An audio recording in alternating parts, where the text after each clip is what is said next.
Hey everyone. First of all, give yourselves a round of applause for a really effective. This could not have been more successful. Made a really big difference. So, I first want to give context of where this came from. As you know, Maryland has a new Speaker of the House, Jocelyn Pena-Melnick. And Jocelyn Pena-Melnick put David Fraser Hidalgo in charge of the Energy Subcommittee in the House. Yeah, we love David Fraser Hidalgo. It's great news. She then said to David Fraser Hidalgo, Delegate David Fraser Hidalgo, I want you to put together an energy agenda, an energy affordability agenda that we can pass and run on. And he said, yes, Madam Speaker, I'll do that for you. And then he called CCAN. And he said, hey, I need to put together an energy affordability agenda. What do you think should be in it? So this is a really good position that because of the grassroots power of this organization, leadership is looking to us to say, what should the package be? So we worked with our partners and we pulled together some really good policies, and we made some priority decisions. Not everything is on this list. This is the best of the best. And we have passed this on to David Fraser Hidalgo. He is now passing it up the chain, so it has not been sort of like officially adopted yet on their end, but we're like, hey, since we made this, this is a great list of bills, we're going to start running with it. We got their blessing to run with it as advocates and start socializing it. As everyone knows, energy bills are the top election issue this election. And so we need to have serious answers about how we're going to lower energy bills. And these are real policies that will really lower energy bills and advance the clean energy agenda, because we are lucky to live in a time where adopting clean energy means lowering energy bills. The first thing we need to do is address utility monopoly overspending. That is the primary cause of higher energy bills. If you're on gas, you spend $2 for your gas pipes for every $1 you spend on the gas itself. And that is because the utilities have been way too effective at getting the costs up and up, which makes them have more and more profit. So there's a few things. One, Delegate Boafo has a bill called Breaking Stride. There's a program called Stride that they use to do a lot of gas infrastructure spending that's bad. We made a lot of really good changes to it last year to solve some of the problems. This bill repeals the program entirely. It is not needed, to be clear. So that is a great bill that we're working on. There's lowering utility profit margins. That is sponsored by Delegate Crosby and Senator Hester. And that whenever utility spends money, they get a rate of return if it's on infrastructure. This changes their rate of return and their interest to lower it. So they are just fundamentally, with everything they do, making less money and lowering our energy bills. From what to what? I don't know the numbers off the top of my head. That is a good question, but it lowers it. And then we also have a bill, and those bills may end up being combined, that will cap how much they can spend on executive pay for utilities from ratepayers. So the number one thing driving up energy bills is utility overspending, and we've got a package of bills to lower that. The other thing we want to do is data centers. We all know that data centers are driving up grid costs because they are using so much energy and they use it 24/7. So you've got to upgrade the grid to accommodate that energy, and we all pay for the cost to make those upgrades. Delegate Laura Charkoudian and Senator Hester have a bill that is managing data center demand during peak hours. We all know the grid is built for the highest demand hour of the highest demand day. And so if we can require the data centers to come off the grid during those peak hours, that radically transforms the effect they have on the grid. Because if we aren't increasing the peak load, we don't need to build a new transmission line to serve the new load. We don't have to pay for that transmission line to serve all the costs. So just by requiring them to come offline during those peak hours, we save a lot of money. I see your hand. I'll take questions after I go through it all. So data centers, we're taking that seriously and finding a way to solve the part of data centers that is really driving up costs. The number one thing, as we all here today know, to lower energy costs is to build as much solar as possible. And we've got a lot of bills. In Maryland and in the United States, if you want solar on your roof, you make a call. And between the time you make that call and you get solar panels, it's often as much as 6 months. In Australia, it's 1 week between when you make the call and when you have solar panel on your roof and the solar panel is selling back to the grid. So we have a long way to go to close that gap, because if you can close that gap, you fix a lot of things. And Delegate David Fraser Hidalgo has a great bill that helps streamline some of the permitting around rooftop solar to help lower costs and get more built. And then, of course, there's the Laura Charkoudian bill and Senator Brooks bill, the Affordable Solar Act, which helps us improve how we invest in solar. I think we've talked some about what it does. We've talked some about what it does today. But big picture, here's how I like to think of the Affordable Solar Act, the bill we all worked on today. Imagine if the legislature passed a bill saying whenever we build a building, we're going to spend $2 million on it. And that was in the law, in the statute. You'd say, well, some buildings are smaller and some are more expensive. And the cost of building changes over time. Why would you just put it? The way the state actually does it is it issues a request for proposals, people bid, and they pick the winner. This bill that we are all out here advocating for today moves solar system from a process where in the past you've just said, this is how much we're going to spend on solar, and it's in statute, and it's finite, and it's one size fits all, to a sort of bidding process where every kind of solar bids, and we spend exactly as much we need to get it built, no more, no less, and we get to make every dollar we spend on solar go farther to build more. Solar, solar, solar. And just to go through quickly, the last things we have to do is transmission. BGE is currently building a transmission line that they estimated would cost about $900 million. Before even construction began, the cost almost doubled to $1.5 billion, $1.6 billion. And construction hasn't begun. I don't know how your cost estimate doubles before construction begins. But we are all paying for that transmission line. There was no analysis done to say, is that the most cost-effective solution to fit the transmission need that is needed? Could we have put batteries at the Brandon Shores and Wagner coal plants? Could we have done some other things? Could we have had virtual power plants and demand response? All of these other options were on the table, but they weren't considered. And it's the utilities benefit. Again, they make the most money if we do the most expensive option. So they're like, oh, we don't need to think about it. Let's just go with the most expensive option. This bill that Delegate Charkouny and Senator Brooks have introduced is going to require an analysis of the most cost-effective options before moving forward with any transmission lines. And the last bill is really just important work to protect the Strategic Energy Investment Fund. There's a $1.5 billion deficit in the Maryland General Assembly, and everyone has said we're not raising any taxes or fees in an election year, which means things have got to get cut. And we have got to protect the Strategic Energy Investment Fund because it lowers people's bills. I just got insulation installed in my house, and the state helped me do that, both in power and the Strategic Energy Investment Fund. And my bills are lower. I pay less on energy every month. And ad is available to everyone today. We can actually, through efficiency and electrification, lower bills. We're doing that work right now, and we should not be cutting it. So Delegate Stein has a bill that would protect the Strategic Energy Investment Fund. That is our affordability agenda. It addresses utility overspending, data centers, how we need to deploy energy, addressing transmission costs, and protects our funding. And solar.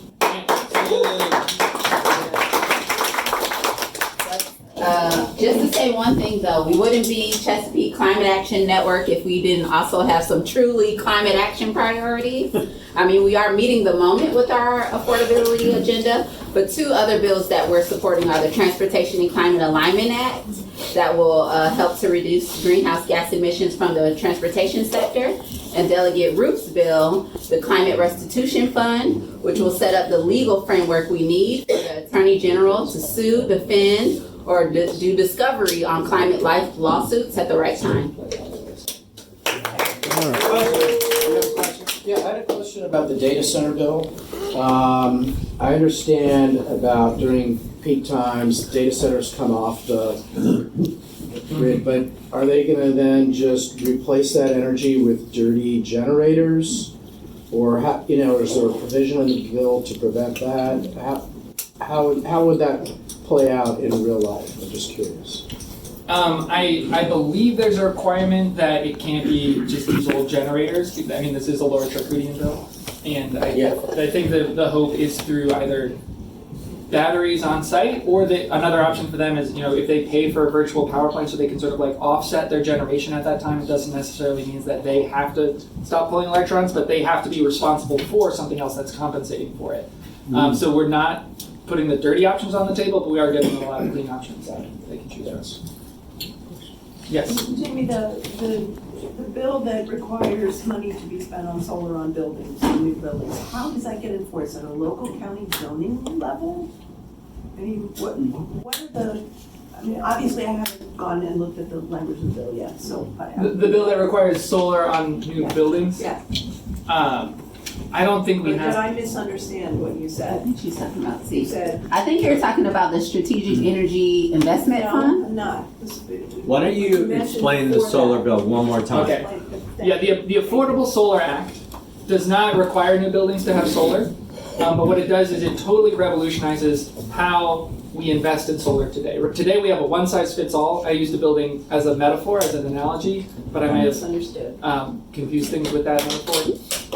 It moves us to a system where every kind of solar gets exactly the investment it needs, no more, so we're not just padding the pockets of the people, the investors and Wall Street folks, but not so little that it doesn't get built. So we're getting the most out of every dollar we spend in solar, and it also includes balcony solar, which is a really important step. Okay. And it also increases the amount we're spending in solar by taking funds from the renewable portfolio standard elsewhere, which isn't doing much. And that will be enforced. The way it would work is the Public Service Commission would become basically a solar utility procurer.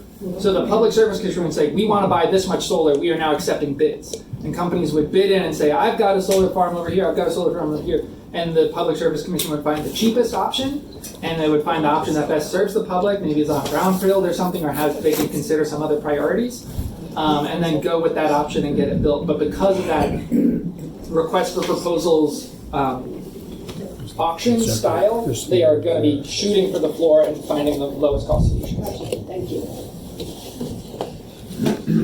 Any other questions? Yeah. Could you explain what a virtual power plant is?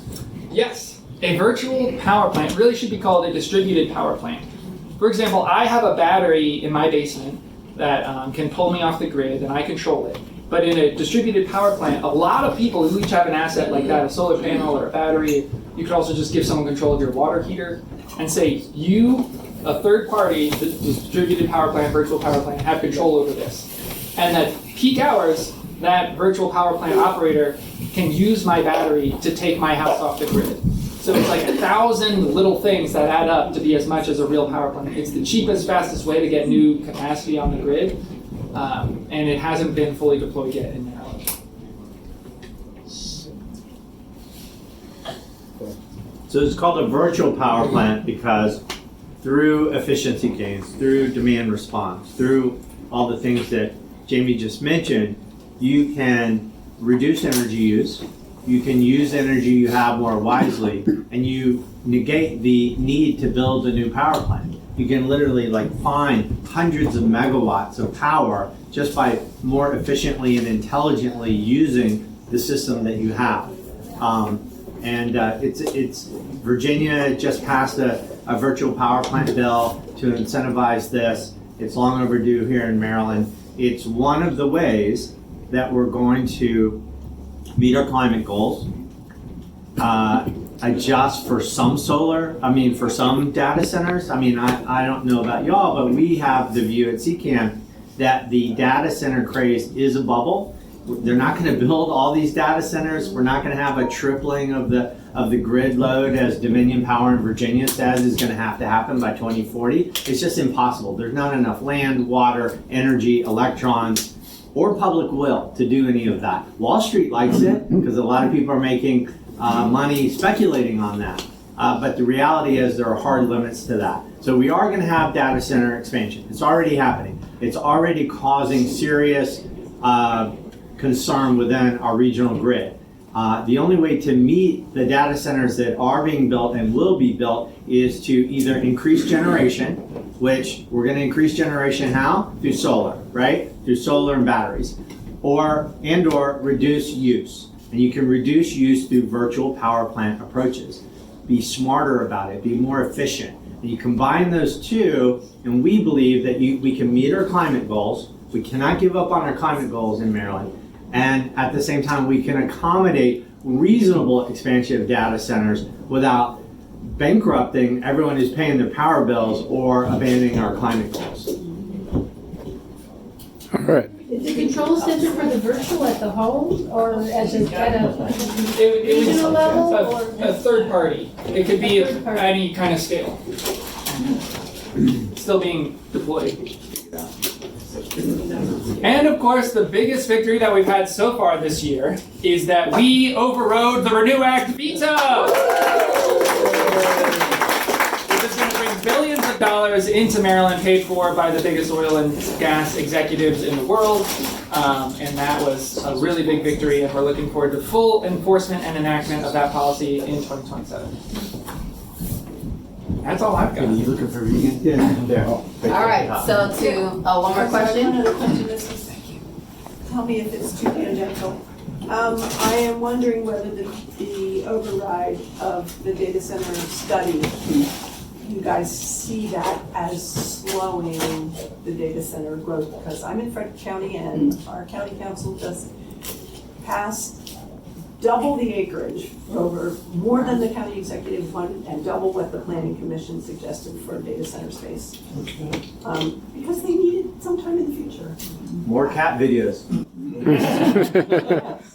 So everybody knows, last year the legislature passed a bill to study the economic impact of data centers. Like, does this actually provide jobs, or are they just big boxes that use a lot of electricity? To do that analysis, the governor vetoed that study, and then in this past December, the legislature overrode that veto, so that study is going forward. The study in and of itself is not going to slow data center development. I mean, the developers are going whole hog at it.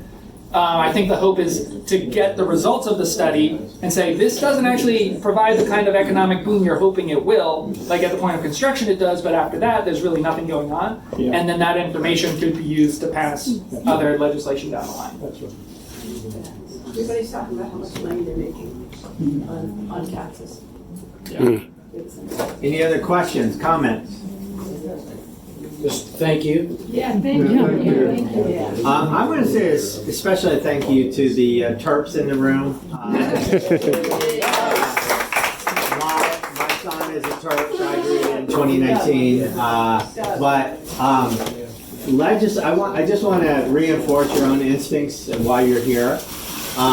When you sit down, when a legislator sits down with Jamie DeMarco, he's like, okay, this guy's paid to advocate for this. Yeah, this is good, clean stuff, but you know, when Tidwell and Jamie and Brittany, when we sit down, they're like, well, these are professionals. This is what they're paid to do. And we're passionate about it, just like you.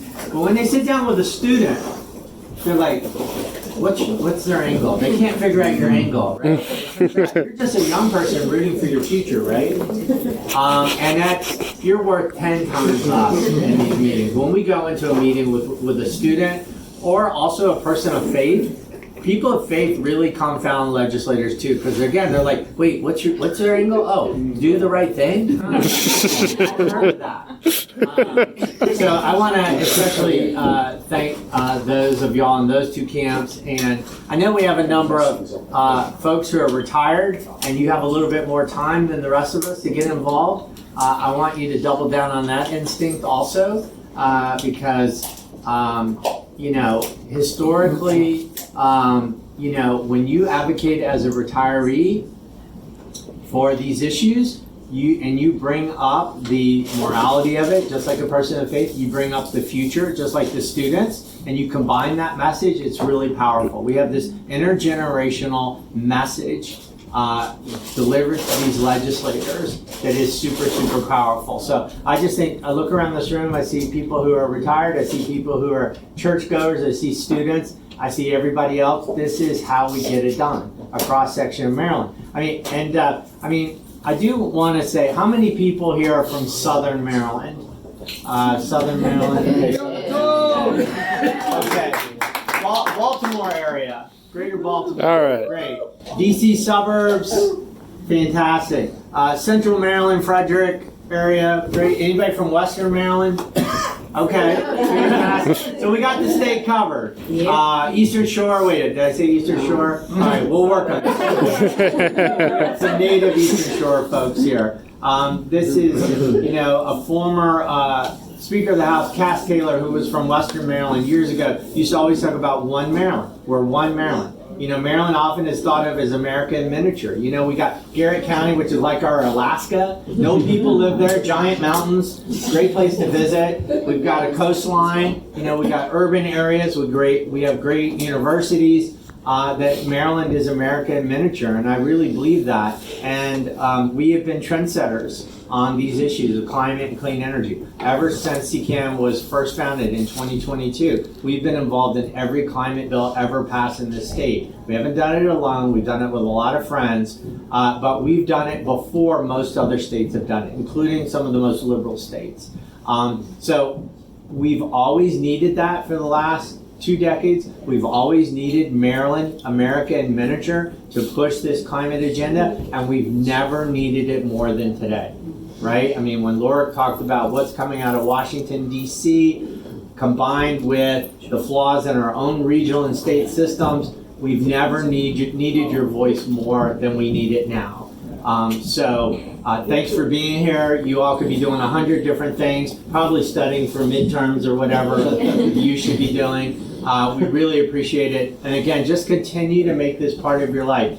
I hope you've signed up for our email alerts. We will spam you regularly and let you know what's going on. And if you ever have a question, you know, like, I don't know, anything from how do I get a new heat pump hot water system to what's going on in the Baltimore City Council that's related to climate, whatever it is, we can answer your question. If it's about climate and clean energy in this state, wherever you live, we'll have an answer for you, and if we don't, we'll get one. So use this as a resource. Let's stay in touch. And Brittany, what else? Nothing, that's it. Restrooms are on the other side of this wall. Feel free to hang out as long as you would like, but thank you again for joining us for the first day of session. All right.